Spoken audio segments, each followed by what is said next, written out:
جیسے ہی ہمایوں یہ جملہ کہہ کر وہاں سے جانے لگا تو پیچھے بیٹھی ماریا نے چونک کر اسے دیکھا اور ایک دم سے اس کے سامنے جا کر کھڑی ہو گئی۔ ایسے کون سے 30 مار خان ہو جسے میں نہیں پہچانتی؟ وہ کمر پر ہاتھ رکھے آنکھیں چھوٹی کیے اسے گھور رہی تھی۔ میں نے کہا ہے نا دوبارہ پھر ملاقات ہوگی، تو جتنی بات پوچھنا چاہو مجھ سے پوچھ لینا۔ فی الحال یہاں پر کھڑے رہنا میرے لیے خطرے سے بالکل بھی خالی نہیں ہے۔ وہ لوگ دوبارہ پھر واپس آ سکتے ہیں۔ یہ بول کر وہ وہاں سے بھاگتے ہوئے چلا گیا، جبکہ پیچھے ماریا کافی حیران تھی۔ لڑکا تو دیکھنے میں کافی شریف اور خوبصورت لگ رہا تھا، مگر وہ چپ کیوں رہا تھا؟ یہ بات اسے اندر ہی اندر تنگ کر رہی تھی۔ پھر وہ یہ بات بھی کہہ رہا تھا کہ میں بہت مشہور ہوں۔ تقریباً 5-6 منٹ گزرنے کے بعد وہ ایک دم چونکی اور اپنا موبائل نکال کر سرچ کرنے لگی۔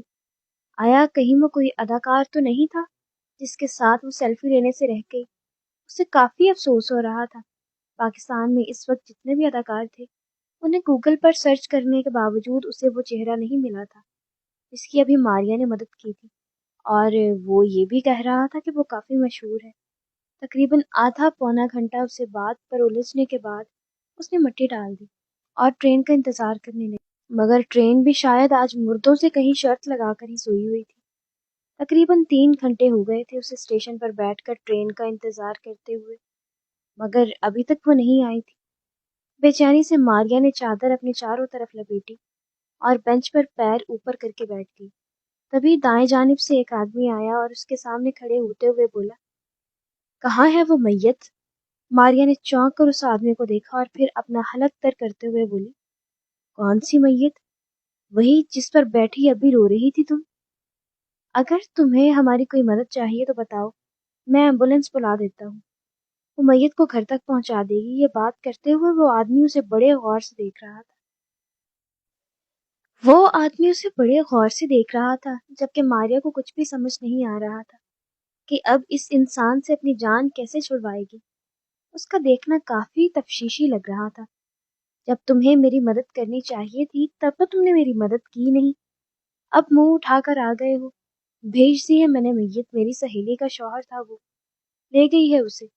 ماریا نے اپنا ہاتھ جھٹکتے ہوئے کہا۔ بظاہر تو وہ بڑی پراعتماد بننے کی کوشش کر رہی تھی، لیکن اندر ہی اندر کافی ڈری بھی ہوئی تھی، کیونکہ وہ آدمی اسے بڑی زیادہ گہری نگاہوں سے گھور رہا تھا۔ کیا بات ہے؟ یوں کیوں گھور رہے ہو مجھے؟ جاؤ کام کرو۔ بلا وجہ یہاں پر لڑکیاں دیکھ لیتے ہیں تو ان کے پیر آگے چلنے سے جواب دے جاتے ہیں۔ آخری جملہ اس نے نیچے دیکھتے ہوئے منہ میں بڑبڑایا تھا، لیکن وہ آدمی ایک جھٹکے سے آگے آیا اور اس کی کلائی تھام کر بولا، کہاں ہے وہ؟ بھائی کیا ہو گیا ہے؟ جانوروں کی طرح کیوں کر رہے ہو؟ اور کس بارے میں پوچھ رہے ہو مجھے نہیں پتا۔ تمہیں اچھی طرح پتا ہے کہ تم کیا چھپانے کی کوشش کر رہی ہو مجھ سے۔ صاف صاف بتاؤ، وہ آدمی کہاں پر ہے جو یہاں میت کی طرح پڑا ہوا تھا؟ دیکھو میرے بھائی، وہ ایک میت ہی تھی، میرے دوست کا شوہر تھا جو مر گیا تھا اور اب ایمبولینس پر جا چکا ہے۔ اور ویسے تمہیں کیا ہو رہا ہے؟ فاتحہ پڑھنی ہے کیا؟ اگر پڑھنی ہے تو بیٹھ کر پڑھ لو میرے پاس۔ یہ کہہ کر ماریا نے اپنی کلائی اسے چھڑوانا چاہی، مگر اس آدمی کی گرفت کافی مضبوط تھی، وہ چاہنے کے باوجود بھی خود کو نہ چھڑوا سکی۔ اگلے ہی لمحے اس آدمی نے اپنی جیب میں سے واکی ٹاکی نکال کر منہ کے قریب کرتے ہوئے اپنے ساتھیوں کو لوکیشن بتائی اور کہا کہ فوراً یہاں پر پہنچ جاؤ۔ ہمیں ٹارگٹ تو نہیں ملا، لیکن وہ لڑکی مل گئی ہے جس نے ٹارگٹ کی بھاگنے میں مدد کی تھی۔ اب کی بار ماریا کے ماتھے پر چھوٹی چھوٹی پسینے کی بوندیں بڑی واضح دکھائی دے رہی تھیں، اور اسے احساس ہو گیا تھا کہ شاید اس آدمی کی مدد کر کے اس نے کوئی بہت بڑی غلطی کر دی ہے، اور وہ واقعی میں کوئی عام آدمی نہیں تھا، ضرور کوئی تو ایسا انسان تھا جس کے پیچھے اتنے سارے لوگ لگے ہوئے تھے، اسے ڈھونڈنے کی کوشش کر رہے تھے۔ لیکن ماریا نے تہیہ کر لیا وہ اپنی بات سے نہیں مکرے گی، چاہے کچھ بھی ہو جائے، کیونکہ اگر وہ اپنی بات سے پلٹ گئی تو وہ لوگ نہ جانے اس کے ساتھ کیا کر بیٹھے اور اسے مجبور کریں کہ وہ اس لڑکے تک انہیں پہنچانے کی کوشش کرے، جبکہ وہ تو اس لڑکے کا نام بھی نہیں پہچانتی تھی۔ پھر کیسے ان لوگوں کو اس آدمی تک پہنچا سکتی تھی؟ یہ تمام جمع تفریق اس کے دماغ میں چل رہی تھی، جبکہ چہرے سے اس نے کچھ بھی واضح نہیں ہونے دیا، بلکہ بڑے سکون سے وہیں پر بیٹھ گئی اور اس آدمی کو سختی سے بولی، تمہارے لیے بہتر یہی ہے کہ تم مجھ سے دور رہو، ابھی میری ٹرین آنے والی ہے اور مجھے جانا ہے. خبردار جو تم نے مجھے تنگ کرنے کی کوشش کی تو میں پولیس کو فون کر دوں گی. کوئی بھی دیکھتا تو وہ یہ بات بھانپ نہ پاتا کہ وہ دل ہی دل میں کتنا ڈری ہوئی ہے، مگر چہرے سے وہ کافی پراعتماد اور کمپوزڈ لگ رہی تھی. 5 منٹ میں وہاں پر 8-9 آدمی جمع ہو گئے جنہوں نے ایک دم سے ماریا کو گھیر لیا تھا. اب اس کے چہرے پر گھبراہٹ ظاہر ہونے لگی تھی. بی بی ہمیں سیدھی طرح بتا دو کہ کہاں ہے وہ شخص، ہمیں وہ چاہیے، تم نہیں جانتی کہ وہ کون ہے. دیکھو بھائی، کیا ہو گیا ہے، میری دوست کا شوہر تھا، وہ چلا گیا ہے، لے گئی ہے میری دوست اس کی میت، کیونکہ مجھے ٹرین پر بیٹھنا ہے. اب بھی وہ اپنے حق پہ کافی سوائیاں دے رہی تھی. وہی آدمی دوبارہ پھر بولا، ٹھیک ہے ہم تمہاری بات مان لیتے ہیں، اپنی دوست کا پتہ دو تاکہ ہم وہاں جا کر جنازے میں شریک ہو سکیں. اب کی مرتبہ بڑی واضح طور پر ماریا کے چہرے کی اڑتی ہوئی رنگت دیکھی جا سکتی تھی. وہ من منانے لگی کیونکہ اس سے کوئی بھی بات نہیں بن پا رہی تھی. ایک تو وہاں پر کھڑے ہوئے لوگوں کا پریشر اس کے سر پر سوار تھا، دوسرا یہ بات بار بار دماغ میں ہچکولے لے رہی تھی کہ ابھی وہ جھوٹی پڑ جائے گی، لیکن کرتی بھی تو کیا کرتی. اس آدمی نے اشارہ کیا اور کہا، چلو ہمارے ساتھ. اس بات پر وہ ایک دم چلانے لگے اور کہا، خبردار جو اب آپ لوگوں نے میرے ساتھ کچھ غلط کرنے کی کوشش کی تو میرے باپ کو نہیں جانتے ہو. وہ آدمی تنزیہ طور پر مسکراتے ہوئے بولا، جان لیں گے تمہارے باپ کو بھی، فی الحال تو تمہارے لیے یہ بات جاننا ضروری ہے کہ ہم لوگ پولیس والے ہیں اور وہ ایک فرار مجرم تھا جس سے بھگا کر تم نے اپنے لیے بہت زیادہ مشکلات کھڑی کر لی ہیں. اب چپ کر کے گاڑی میں بیٹھو کیونکہ ہمارے پاس اس وقت لیڈی کانسٹیبل نہیں ہے، سو خود ہی گاڑی میں بیٹھ جاؤ ورنہ ہمیں مجبوراً تمہیں گاڑی میں بٹھانا پڑے گا. ماریا کی تو سٹی بیٹی گم ہو چکی تھی. وہ بولنا چاہتی تھی لیکن اسے ایک لفظ بھی نہیں بولا گیا. میرے باپ کو فون کرو. لیکن پولیس والے نے اس کی بات کو ایک دم سے جھٹکتے ہوئے کہا، چلو چپ چاپ اب گاڑی میں آؤ، تھانے میں جا کر ہی مزید تفتیش کریں گے، یہاں پر کھڑے رہ کر تماشا نہیں بنا سکتے. سو ماریا کو مجبوراً ان کے ساتھ گاڑی میں بیٹھ کر جانا پڑا. حالانکہ دل کی حالت بہت خراب تھی. اسے یہ پریشانی نہیں تھی کہ تھانے میں کیسے رہے گی، بلکہ یہ پریشانی تھی کہ اگر یہ بات اس کے باپ کو پتہ چل جائے تو وہ کبھی بھی اسے تھانے سے باہر نہیں نکلنے دے گی، کیونکہ وہ ایس پی کے عہدے پر فائز تھے. پولیس میں ہونے کے باوجود وہ یہ بات اچھی طرح سے جانتی تھی کہ کوئی بھی اس کے ساتھ دینے کے لیے نہیں آئے گا. جو کرنا ہے اس نے خود کرنا ہے، کیونکہ مشکل بھی اپنے لیے ماریا نے خود ہی پیدا کی تھی. تقریباً آدھے گھنٹے کے اندر اندر وہ لوگ تھانے پہنچ چکے تھے. چلو باہر نکلو. وہ خاموشی سے باہر نکل آئی تو فوراً ہی ایک لیڈی کانسٹیبل اس کے قریب آئی اور ہتھ کڑی لگا کر اپنے ساتھ اندر لے گئی. وہ بڑی خاموشی کے ساتھ تھانے کے اندر ہو لی، پھر اسے تفتیشی کمرے میں لے جا کر بٹھا دیا گیا. وہاں پر تقریباً 15 منٹ ایک کانسٹیبل آئی اور اس سے سوال و جواب کرنے لگی کہ وہ آدمی کون تھا، کیسے آیا، تم اسے کیسے جانتی تھی. لیکن ہر سوال کے جواب میں وہ صرف یہی کہہ رہی تھی کہ وہاں پر ایک میت پڑی تھی جو کہ میری دوست کے شوہر کی تھی. تم لوگوں کو اس کی بات کا یقین کیوں نہیں آ رہا؟ کانسٹیبل تقریباً آدھا گھنٹہ اس کے ساتھ اپنا سر کھپاتی رہی، مگر ماریا نے بھی پیروں پر پانی نہیں پڑنے دیا، بلکہ بڑے سکون سے وہاں بیٹھی اس کی ایک ایک بات کا جواب دے رہی تھی. تھوڑی دیر بعد ایک انسپکٹر اندر داخل ہوا اور موبائل اس کے سامنے کرتے ہوئے بولا، اس کے بعد بھی کہو گی کہ وہ آدمی ایک میت ہی تھا. ماریا نے ایک نگاہ موبائل پر ڈالی تو خاموش ہو گئی، کیونکہ وہ ریلوے اسٹیشن میں لگے ہوئے کیمرے کی فوٹیج تھی جہاں پر صاف دکھائی دے رہا تھا کہ جیسے ہی ہمایوں اس کے قریب آیا تو 1-2 منٹ ان دونوں نے کچھ بات کی. پھر ماریا نے اسے بینچ پر لیٹنے کا اشارہ کیا اور اپنے بیگ سے ایک شال نکال کر اس کے اوپر دے کر رونے لگی. ساتھ ہی وہ پولیس والا بھی دکھائی دے رہا تھا جو اس آدمی کے متعلق تفتیش کر رہا تھا. وہ جب آگے گیا تو فوراً ہی وہ آدمی شال اتار کر ماریا کو مسکرا کے کچھ کہتا ہوا وہاں سے چلا گیا. دیکھ لو، سارا دودھ کا دودھ اور پانی کا پانی ہو چکا ہے. تمہارے لیے یہی بہتر ہے کہ تم جو حقیقت ہے وہی بتا دو. اگر تم نے کوئی بھی کمی بیشی کرنے کی کوشش کی تو ہم سے برا کوئی بھی نہیں ہوگا. کہاں ہے وہ آدمی، جانتی ہو؟ وہ گہرا سانس لے کر بولی، میں نہیں جانتی کہ وہ آدمی کہاں ہے، کون ہے یا اس کا کیا نام ہے. پولیس والا اسے بڑے غور سے دیکھ رہا تھا، گویا اس کے چہرے کے زاویوں سے سچ اور جھوٹ کا پتہ لگانے کی کوشش کر رہا تھا. ہم کیسے یقین کر لیں تمہاری بات کا؟ تم نے پہلے بھی ہم سے جھوٹ بولنے کی کوشش کی ہے. اگر تم اس آدمی کو جانتی ہی نہیں ہو تو پھر کیوں بچایا؟ دیکھیں مجھے نہیں پتا کہ وہ کون ہے. آیا میں نے اس کی مدد مانگی کہ کچھ لوگ میرے پیچھے لگے ہیں. میں نے انسانیت کے ناطے اس انسان کی مدد کر دی. اس سے زیادہ کچھ بھی نہیں جانتی ہوں.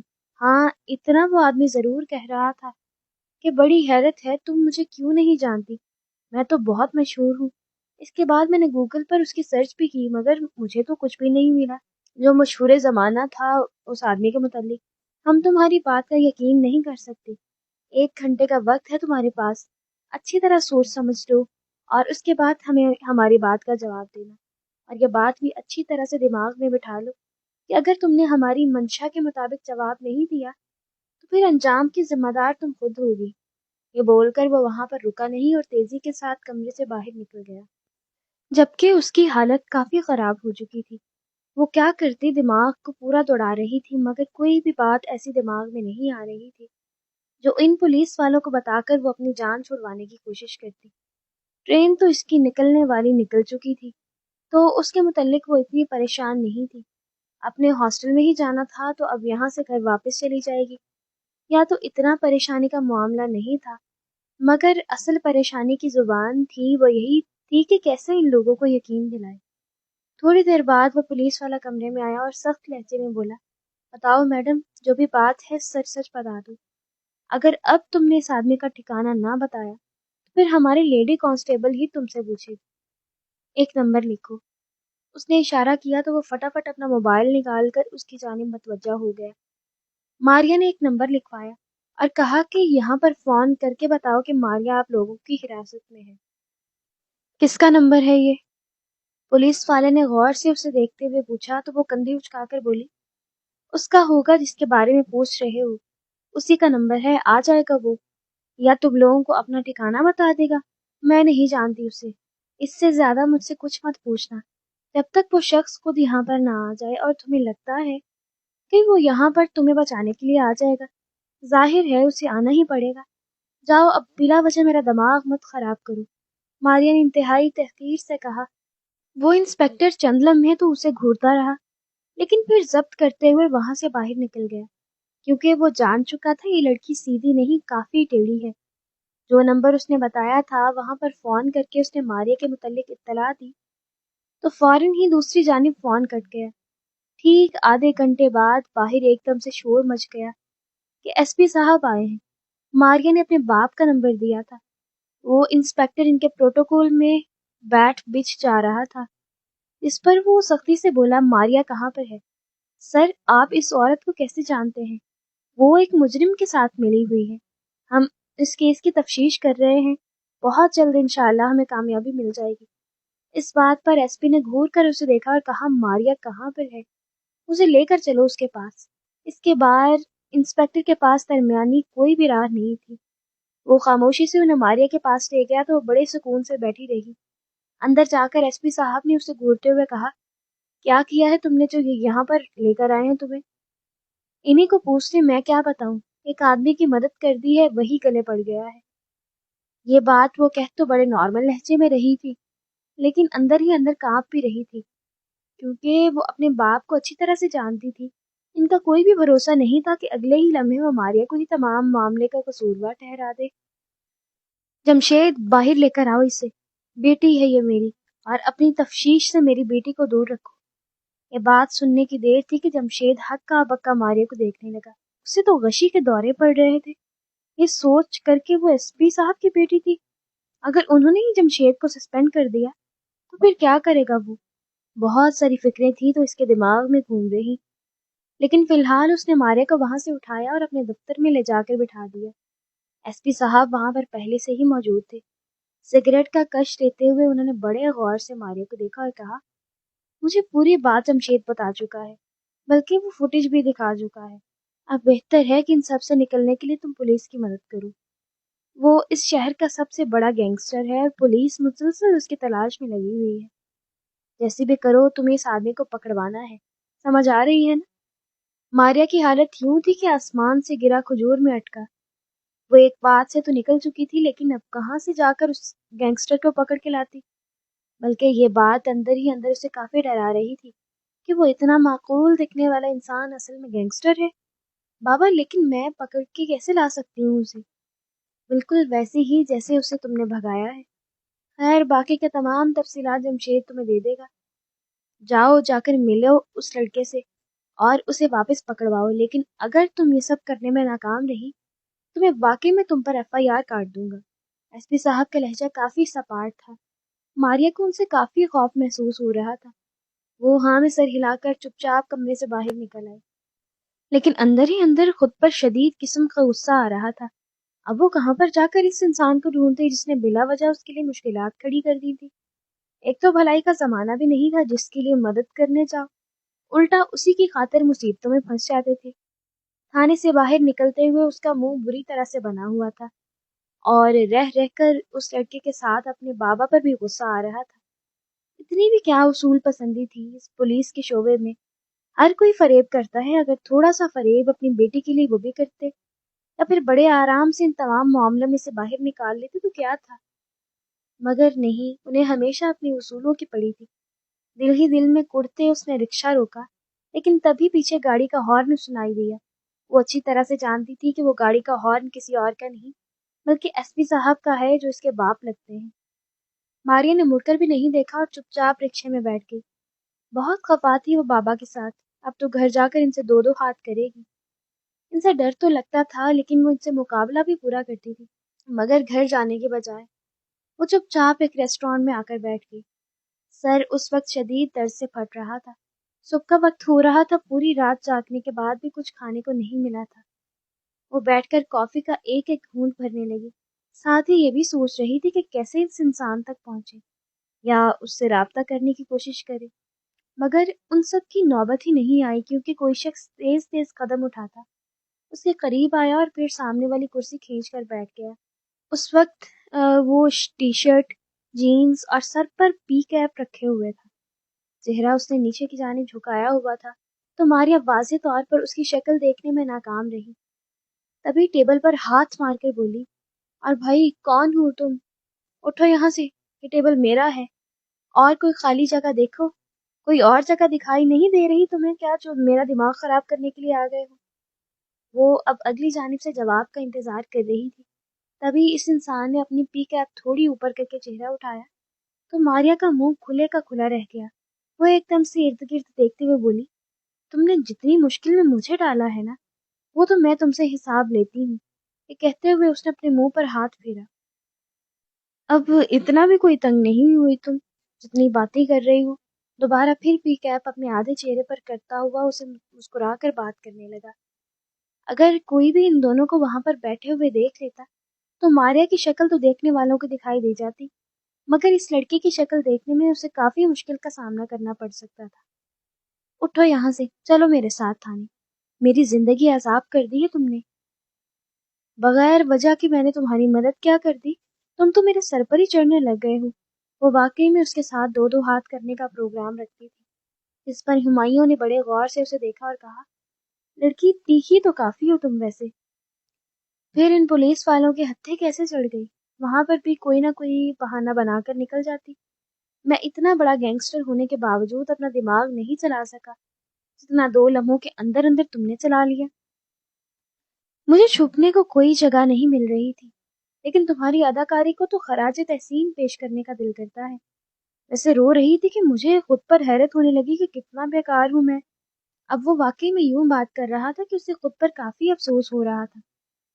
بچوں یہ باتیں تم تھانے میں جا کر کرنا۔ ہاں جانتا ہوں میں، پروجیکٹ ملا ہے کہ تم مجھے پکڑ کر ان لوگوں کو دو گی، پھر تمہاری جان چھوٹے گی۔ تمہارے باپ نے یہ سارا کام ڈالا ہے نا؟ ہمایوں نے کندھے اچکا کر بڑی سنجیدگی سے اپنی بات مکمل کی، تو اس بات پر ماریا کا منہ کھلے کا کھلا رہ گیا۔ وہ سوچ بھی نہیں سکتی تھی کہ وہ لڑکا اتنا فاسٹ بھی ہو سکتا ہے۔ وہ باتیں جو ابھی تک ماریا نے کسی کو بھی نہیں بتائی تھی وہ اس آدمی تک کیسے پہنچی اور اتنی جلدی؟ کون سا نیٹ ورک ہے تمہارا جو ہر بات کا تمہیں علم ہے؟ وہ اب اس سے آنکھیں چھوٹے کیے پوچھ رہی تھی۔ میڈم ہر جگہ پر میرے آدمی موجود ہیں۔ جس تھانے میں تمہارے باپ نے تمہیں یہ حکم دیا تھا وہاں پر بھی میں نے اپنا آدمی چھوڑ رکھا ہے، تو ہر بات مجھے بڑے آرام سے گھر بیٹھے ہی پتہ چل جاتی ہے۔ اوئے یہ میرا باپ کیا لگا رکھا ہے؟ اس شہر کا ایس پی ہے میرا باپ، تو ذرا تمیز سے نام لو۔ میں تو تم سے بھی تمیز سے بات نہیں کر رہا، آخر کو تم بھی تو ایس پی کی بیٹی ہو، اور تم کون سا مجھ سے تمیز سے بات کر رہی ہو؟ میں بھی تو اس شہر کا سب سے بڑا گینگسٹر ہوں، کوئی آج تک میرے آگے نہیں ٹک پایا، اور تم توتڑا بچو بھائی کر کے مجھے مخاطب کر رہی ہو، تھوڑی شرم کر لو۔ میرے لیے بھی کافی آرڈر کرو، یار کب سے آیا بیٹھا ہوں مگر تم نے پوچھا ہی نہیں۔ اب وہ کافی ریلیکس ہو کر بیٹھ گیا تھا، ماریا کو تو اس پر رہ رہ کر تاؤ چڑھ رہا تھا، ایسا بے دید شخص تھا، ایک مرتبہ بھی اس نے شکریہ ادا کرنا گوارا نہیں کیا تھا، اور اب بڑے روب سے وہاں پر بیٹھ کر کافی کی فرمائش کر رہا تھا۔ اور تمہیں کیوں لگتا ہے کہ تمہاری ہر بات پر میں لبیک کہوں گی؟ مجھے لگتا نہیں، مجھے یقین ہے۔ اور کیوں نہیں کہو گی؟ آخر ہم دونوں ایک دوسرے سے محبت کرتے ہیں، اور محبت کرنے والے کبھی یوں نہیں کرتے۔ تمہارا دماغ تو ٹھیک ہے، وہ ایک دم زور کی چیخی، اسے اس انسان کی سمجھ نہیں آ رہی تھی جو بڑی ٹھٹائی سے اس کے سامنے بیٹھ کر یہ تمام باتیں کر رہا تھا۔ جان میں جھوٹ کہاں بول رہا ہوں، ہم دونوں ایک دوسرے سے پیار کرتے ہیں اور شادی کرنا چاہتے ہیں، دیکھو کتنی تصویریں بھی ہیں ہم دونوں کی ایک دوسرے کے ساتھ۔ یہ کہتے ہوئے اس نے اپنا موبائل نکال کر مارے کے سامنے کر دیا، جہاں پر ان دونوں کی تصویریں واقعی میں بنی ہوئی تھی۔ وہ ایڈیٹنگ تھی، لیکن انہیں دیکھ کر کہیں سے بھی نہیں لگتا تھا کہ وہ ایڈیٹنگ ہے۔ کمینے انسان، انہیں ڈیلیٹ کرو ورنہ دیکھنا میں تمہارا منہ توڑ دوں گی۔ ایک دم سے ماریا کا سانس دھونکری کی مانند چلنے لگا، اسے سمجھ نہیں آ رہا تھا کہ سامنے بیٹھا ہوا شخص اسے چاہتا کیا ہے۔ ایک تو اس انسان کی مدد کی تھی، اوپر سے الٹا وہ ایک ہی اسے بلیک میل کر رہا تھا۔ سوری، یہ تو ڈیلیٹ نہیں ہوں گی۔ خیر، اب تمہیں میرا ایک کام کرنا ہوگا، میں تمہارا کوئی بھی کام نہیں کروں گی، پہلے تمہارے ساتھ بھلائی کر کے بری طرح سے پھنس چکی ہوں، اب مزید مجھ سے کسی بھی قسم کی بھلائی کی توقع مت رکھنا۔ میڈم، کام تو آپ کو کرنا ہی ہوگا، اگر آپ یہ کام نہیں کریں گی تو میں یہ تصویریں آپ کے باپ تک پہنچا دوں گا، اور یہ تو آپ بھی جانتی ہیں کہ پھر اس کے بعد کیا انجام ہوگا۔ وہ اپنا پورا ہوم ورک کر کے آیا تھا۔ ماریا دانت کچکچا کر رہ گئی، اس کا بس نہیں چل رہا تھا کہ اپنے سامنے بیٹھے ہوئے انسان کا منہ توڑ دے۔ بکو، کیا کام ہے؟ بکو نہیں، بولے یوں کہو، آخر باس ہوں میں تمہارا، تھوڑا بہت تو پروٹوکول ملنا چاہیے نا۔ جو بھی بات ہے کرو ورنہ میں جا رہی ہوں۔ یہ بول کر اس سے پہلے وہ موبائل اور بیگ اٹھا کر وہاں سے جانے کی کوشش کرتی، ہمایوں ہاتھ اوپر اٹھا کر جلدی سے بولا، اچھا بیٹھو، جو بات ہے کرتا ہوں۔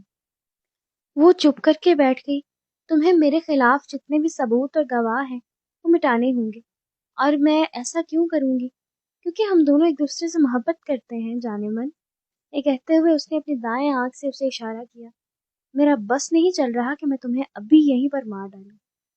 میں یہ کام نہیں کر رہی، کرنا ہے تو خود کرو، اور اگر تم بابا کو یہ تصویریں دکھانا چاہتے ہو تو دکھا دو، انجام جو ہوگا میں بھگت لوں گی، مگر یہ دیکھو میرے بندھے ہاتھ، مجھے تمہارے ساتھ کوئی بھی بھلائی نہیں کرنی، نہ ہی تمہارے ہاتھوں بلیک میل ہو کر ذلیل ہونا ہے۔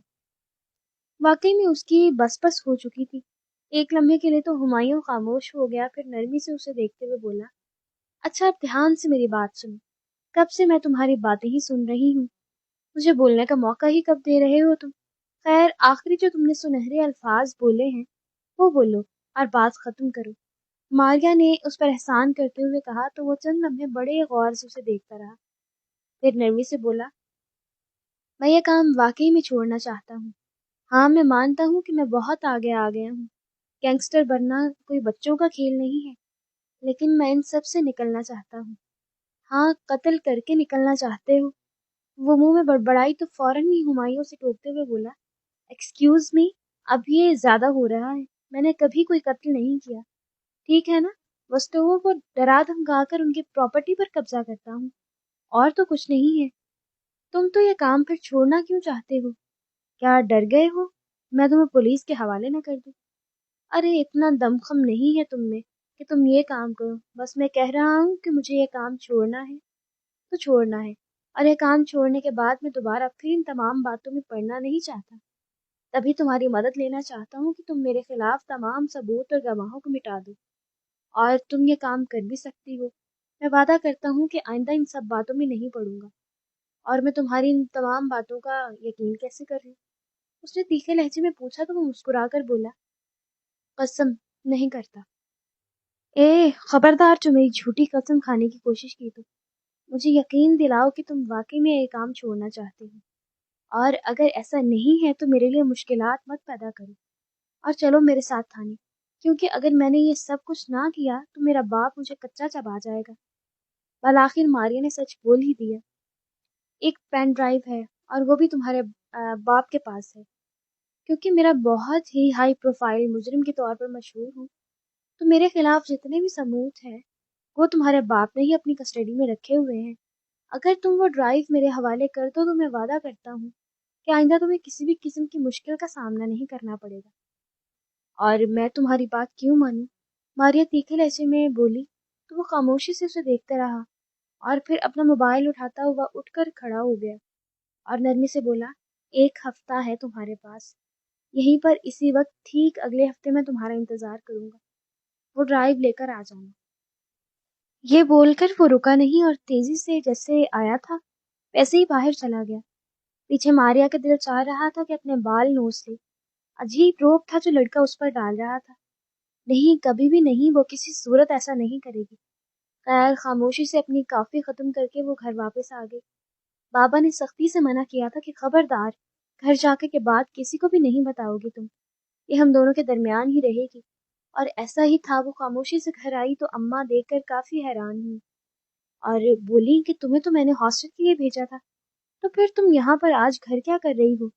وہ چپ کر کے اماں کو دیکھتی رہی، پھر نرمی سے بولی، میری چھٹیاں بڑھ گئی ہیں تو واپسی کی ٹرین پکڑ کر گھر آ گئی۔ اچھا، ابھی میرے سر میں نا کافی درد ہو رہا ہے، پھر آ کر بیٹھتی ہوں میں آپ کے پاس۔ یہ بول کر وہ کمرے میں آ گئی، حالانکہ بے چینی حد سے زیادہ تھی، یہ سوچ سوچ کر کہ وہ کیا کرے، اپنا باپ کا ساتھ دے یا پھر ایک مجرم کا، کیونکہ بابا تو اسے حکم دے چکے تھے ہر حال میں تو اس لڑکے کو پکڑوانے میں ہماری مدد کرو گی، اور ہمایوں کا کہنا تھا کہ وہ یہ کام چھوڑنا چاہتا ہے، اگر کوئی اس کی مدد کر سکتا ہے تو وہ صرف اور صرف ماریا ہے، کیونکہ وہ نہیں چاہتا تھا کہ بعد میں یہ کام چھوڑنے کے پولیس اسے اپنی حراست میں لے یا پھر اس کے پرانے گواہوں اور ثبوتوں کو ایک دم سے بنیاد بنا کر اس کے لیے مشکلات پیدا کر دی جائیں۔ تقریباً 2 دن لگے تھے ماریا کو فیصلہ کرنے میں۔ بے شک وہ ایس پی کی بیٹی تھی، لیکن اسے بہتر یہی لگ رہا تھا کہ فی الحال وہ ہمایوں کا ساتھ دے۔ اگر تو وہ یہ سب کچھ چھوڑنے میں ناکام رہا تو پھر وہ خود اپنے باپ کے حوالے اسے کر دے گی، جو بن پڑا کرے گی، مگر فی الحال اسے ایک بہت بڑا خطرہ مول لینا تھا۔ وہ اپنے باپ کے خلاف جانے کے لیے مکمل طور پر تیار تھی، لیکن یہ فیصلہ لینے میں اسے کافی وقت لگ گیا تھا۔ اس رات بابا اپنی اہم میٹنگ کے لیے شہر سے باہر گئے ہوئے تھے، تو ہمایوں کی بتائی گئی ڈرائیو کے مطابق اسے وہ ڈرائیو بابا کی الماری میں مل گئی تھی۔ پاسورڈ اسے پتا تھا کہ ان کی ڈیٹ آف برتھ ہے، وہ لگانے پر فوراً سے اس نے ڈرائیو نکال کر وہاں سے اس سے ملتی جلتی ایک ڈرائیو رکھ دی۔ یہ کرتے وقت اس کی دل کی دھڑکن کافی تیز ہو چکی تھی، حالانکہ گھر میں کوئی بھی نہیں تھا، سب ایک شادی میں گئے ہوئے تھے۔ انہوں نے ماریا کو بھی اپنے ساتھ شادی میں جانے کی دعوت دی تھی، مگر اس نے سر درد کا بہانہ کر کے انکار کر دیا کہ میں گھر پر ہی رکوں گی، لیکن یہ نہیں بتایا کہ اصل رکنے کا مقصد کیا تھا۔ اگر بتاتی تو شاید وہ اپنے مقصد میں کامیاب نہ ہو پاتی۔ اس نے یہ پوری بات کسی کو بھی نہیں بتائی تھی۔ ڈرائیو لینے کے بعد وہ اپنے کمرے میں واپس آ گئی، مگر دل کی حالت کافی خراب تھی۔ آگے پیچھے ٹہلنے کے باوجود بھی اسے کافی وقت لگا تھا نارمل ہونے میں۔ بالآخر جب وہ نارمل ہوئی تو ہمایوں کو فون کر کے سنجیدگی سے کہا، دیکھو، تمہیں تمہاری ماں کی قسم، اگر تم نے میرے ساتھ کوئی دھوکہ کیا تو میں نے وہ ڈرائیو اٹھا تو لی ہے، لیکن اگر تم مجھے یقین دلاؤ گے تو تبھی وہ میں تمہارے حوالے کروں گی۔ ہمایوں خاموشی سے اس کی بات سنتا رہا، پھر نرمی سے بولا، کل فلاں وقت ملو۔ وہ پوری رات ماریا نے جاگ کر گزاری تھی، دل میں یہی دعا کر رہی تھی کہ کاش وہ اپنے مقصد میں کامیاب ہو جائے، ایک مجرم کو گناہ کی زندگی سے نکالنے میں وہ رسوا نہ ہو۔ اگلے دن جب متعلقہ جگہ پر پہنچے تو ہمایوں پہلے سے ہی وہاں پر موجود تھا، لیکن آج وہ کسی بھی کیب پہ نہیں تھا بلکہ شلوار قمیص میں وہاں پر موجود تھا اور بیٹھا اس کا انتظار کر رہا تھا۔ ایک لمحے کے لیے تو ماریا اسے دیکھ کر ٹھٹک کر رہ گئی، کیونکہ وہ بے حد خوبصورت لگ رہا تھا۔ جو شے اس میں سب سے زیادہ پیاری لگ رہی تھی وہ اس کی گھنی مونچھوں کی مسکراہٹ تھی۔ فوراً ہی اپنے دل میں آنے والے تمام خیالات کو ایک طرف کرتے ہوئے وہ جا کر اس کے سامنے بیٹھ گئی اور کہا، بتاؤ، کیا گارنٹی ہے کہ تم دوبارہ مجھے دھوکہ نہیں دو گے؟ ماریا، میں نہیں چاہتا کہ وہ ڈرائیو تم مجھے دو. تم اپنے پاس بھی رکھ سکتی ہو، جہاں پر چھپانا چاہو چھپا لو. نہ اپنے باپ کو دو نہ مجھے. میں نے صرف وہ ڈرائیو اس لیے اٹھوائی تھی تاکہ میں تمہارے گھر رشتہ لے کر آ سکوں. یہ بات بڑی ہی عجیب تھی. ماریا نے اس پر چونکتے ہوئے بولی، کیا کہہ رہے ہو؟ تمہارا دماغ تو ٹھیک ہے؟ نہیں ٹھیک. اتنا بڑا گینگسٹر ہونے کے باوجود آج تک کسی نے میری مدد نہیں کی. اس رات جب میں نے تم سے صرف ایک جملہ کہا تو فوراً سے تم میری مدد کرنے کے لیے تیار ہو گئی تھی. ماریا، یہ وہ لمحہ تھا جب میں نے بہت سوچا کہ ہو سکتا ہے پسندیدگی ہو، خود کو بہت چانچا، مگر تمہاری خاطر میرا دل ہر کام کرنے کے لیے مان گیا. تم چاہو تو یہ ڈرائیو اپنے پاس رکھو، مجھے بالکل بھی نہیں چاہیے. میں بس کلین ہو کر تمہارے باپ سے تمہارے لیے رشتہ مانگنا چاہتا ہوں، ایک شریف انسان کی طرح. اور مجھے یقین ہے کہ وہ مجھے ریجیکٹ کر دیں گے، لیکن پھر بھی میں انہیں منانے کے لیے جو بن پڑا وہ کرنے کے لیے تیار ہوں. تو بتاؤ، کیا تم میرا ساتھ دو گی؟ کیا ہماری جھوٹی محبت کو حقیقی محبت میں بدلنے کے لیے میری ہاں میں ہاں ملاؤ گی؟ وہ بولتا جا رہا تھا جبکہ ماریا مارے حیرت کے اسے دیکھ رہی تھی. ہمایوں، پلیز نہ مت کرنا. اس وقت وہ اس کے سامنے ایک دم بے بس ہوا پڑا تھا. سوچیں گے، یہ بول کر وہ وہاں سے اٹھتی ہوئی چلی گئی، جبکہ پیچھے ہمایوں اسے دیکھ کر مسکرا دیا. سوچیں گے، یہ بول کر وہ وہاں سے اٹھتی ہوئی چلی گئی، جبکہ پیچھے ہمایوں اسے دیکھ کر مسکرا دیا، کیونکہ وہ اسے انکار بھی کر سکتی تھی. مگر سوچنے کا مطلب تھا کہ وہ واقعی میں اس کے متعلق سوچے گی، اور ہو سکتا ہے کہ اس کا جواب ہاں میں ہو. دوسری جانب چھوٹے چھوٹے قدم اٹھاتی وہ باہر کی اور نکلی تو اس کے چہرے پر بھی ایک خوشگوار سی مسکراہٹ پھیل چکی تھی. ہاں، بابا کو منانا مشکل تو تھا، لیکن وہ مان جائیں گے، اس بات کا اس کو بھی یقین تھا.